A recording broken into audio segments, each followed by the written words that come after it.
বাড়িতে এমন দই চান একদম কেকের টুকরোর মতো দেখতে লাগছে, তো এরকমই দই বানানো খুবই সহজ। আর এটা তো টক দই। আর এটা কি কি ভাবছেন, এটা কি দই না কি? এটা কিন্তু দই, কোনো মানে ছানার টুকরো না। দেখতে লাগছে তো একদম ছানার মতন। চলো দেখে নিই পুরো প্রসেসটা। টক দই যদি এরকম হয় মিষ্টি দই তাহলে কেমন হবে বলো তো?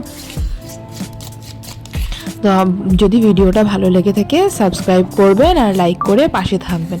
চলুন আপনাদেরকে সম্পূর্ণ প্রসেসটা দেখাই। একটা বাটির মধ্যে একটা সুতির কাপড় নিয়ে নেবেন, পরিষ্কার দিকে ধোয়া সুতির কাপড়। আর এখানে যে সুধা বা কিছু যে কোনো আপনাদের দই থাকুক, এরকম পাতলা দইকে কী করবেন কাপড়ের মধ্যে নিয়ে নেবেন। যেরকম গাঢ় দই হলেও আপনি কাপড়ের মধ্যে এরকমভাবে নেবেন। নিয়ে এর মধ্যে অনেকটা জল থাকে, দইয়ের জলগুলোকে আমাদের ফেলতে হবে। দইয়ের মাথাটা মানে কাপড়ের মাথাটাকে বেঁধে নিয়েছি। বেঁধে যখন গোল গোল ঘুরিয়ে এরকমভাবে টাইট করেছি কাপড়টাকে, তখন দেখুন দুধের মানে দইয়ের থেকে কি পরিমাণে জল বেরোচ্ছে। মানে যত আমি মানে চাপছিলাম হাত দিয়ে আর কাপড়টাকে গোল গোল করে টাইট করে ঘুরেছিলাম, যেরকম আমার কাপড় চিপিয়ে এরকমভাবে দেখুন কত জল বেরিয়েছে। এতটা জল বেরোনোর পর এই জলগুলো ফেলে দিয়েছি। এরকমভাবে একটা ছাঁকনি দিয়েছি, চা ছাঁকার ছাঁকনি, যে ছাঁকনির মধ্যে এই এটাকে দইটাকে বসিয়ে দিয়ে একটা শিলনোড়া দিয়ে, মানে শিল যাকে বলে, শিল দিয়ে বসিয়ে দিয়েছিলাম ধরুন 3 ঘন্টার জন্য। যা এক্সট্রা জলটুকু ছিল সবটুকু জল ঝরে গেছে, এই জলটুকুলেও ফেলে দিয়েছি। এবার কাপড়টাকে খুলছি, দেখুন কীরকম ছানার মতো বেরিয়েছে। এটাকে খেতে একদম সন্দেশের মতো, এত স্বাদ মানে কি বলবো।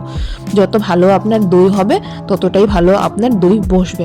এরকমভাবে শুকনো দই দিলে একদম শুকনো গাঢ় দইই বসবে। এটাই হচ্ছে আসল কথা দইয়ের। তারপর এই যে দইয়ের যে এই যে ছানাটা যে হয়ে গেছে দইটা, মানে এই দইটাকে এখন চামচ দিয়ে আমি ভালো করে ঘুটে নেব। আর ওদিকে আমি বসিয়ে দিয়েছি 1 প্যাকেট মানে আপনার 1/2 লিটার দুধ বসিয়ে দিয়েছি গরমে, মানে বয়েল হতে দিচ্ছি। আর ততক্ষণে আমি যখন বয়েল হতে হতে আমি এখানে দইগুলোকে ফেটে নেবো, একদম ভালো মতন ফেটে, কোনো যাতে দানা দানা না থাকে। একদম দেখুন ক্রিমের মতন হয়ে গেছে না, এরকম ক্রিমের মতন করে নেব ভালো করে ফেটে নিয়ে। ধরুন 5 মিনিট মতন একটু স্পিড হাতে ফেটে নিলে একদম এরকম ক্রিমের মতন টেক্সচার এসে যাবে। দেখতে কতটা ভালো লাগছে। তারপর দইগুলো এদিকে ফুটে এসেছে, মানে দুধটা ফুটে এসেছে। দুধটা যখন ফুটে আসবে তখন পাশগুলোকে চারিদিকে ঘষাবেন, যাতে করে পাশে লেগে থাকা যেগুলো ক্রিম বা মলাই আছে দুধের, মানে ফ্যাটের যে ক্রিমগুলো আছে সেগুলো বাসনের মধ্যে লেগে থেকে এই বাসন থেকে উঠে আসবে। ক্রমাগত একে নাড়তে হবে, নয় কিন্তু উতলে পড়ে যাবে।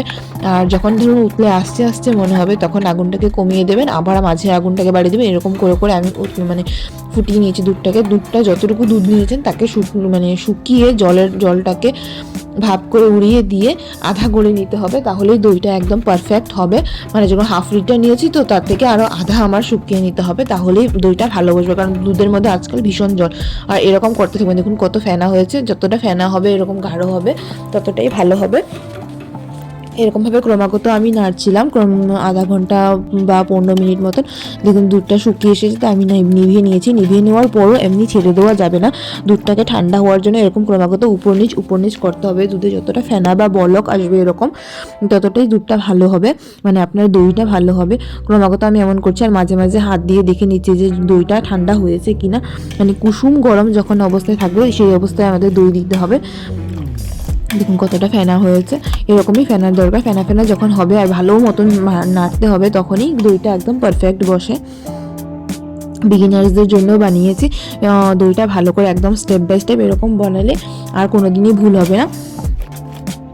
এই যে আমি হাত দিয়ে দেখছি একটুখানি গরম আছে, মানে হাতে একটু অসহ্য লাগছে, তো আমি দেবো না। এই অবস্থায় আর একটু নাড়ানাড়ি করবো। নাড়ানাড়ি করার পর তারপর এখন দেখলাম যে মিডিয়াম গরম আছে, যেরকম আমরা গরম জল খাই হালকা কুসুম গরম, ওরকম গরম আছে। এই অবস্থায় দুধগুলোকে অল্প 1 হাতা মতো দুধ আমি দইয়ের মধ্যে দিয়ে দেবো, দিয়ে আমি মিশিয়ে নেবো। খবরদার কিন্তু মানে একটু গরম দইয়ের মধ্যে দেবেন না, তাহলে দইটা পুরো ফেটে যাবে, সব কষ্ট বেকার যাবে।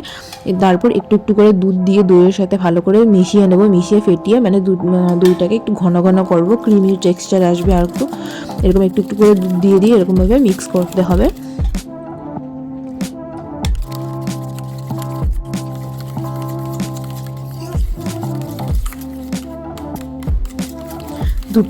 দইটা অনেকটা পাতলা হয়ে এসেছে। এবার দইটাকে আমি দুধের মধ্যে ঢেলে দেবো আস্তে আস্তে করে অল্পটুকু ঢেলে তারপর নাড়িয়ে নেবেন।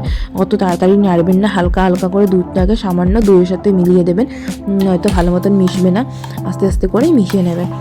মিশিয়ে তারপর বাটির মধ্যে অনেকটা দই রয়ে গেছে, এই দুধগুলোকে আবার বাটির মধ্যে দিয়ে ভালো করে বাটিটাকে পরিষ্কার করে সবগুলো দই আমি এই দুধের মধ্যে দিয়ে দেবো।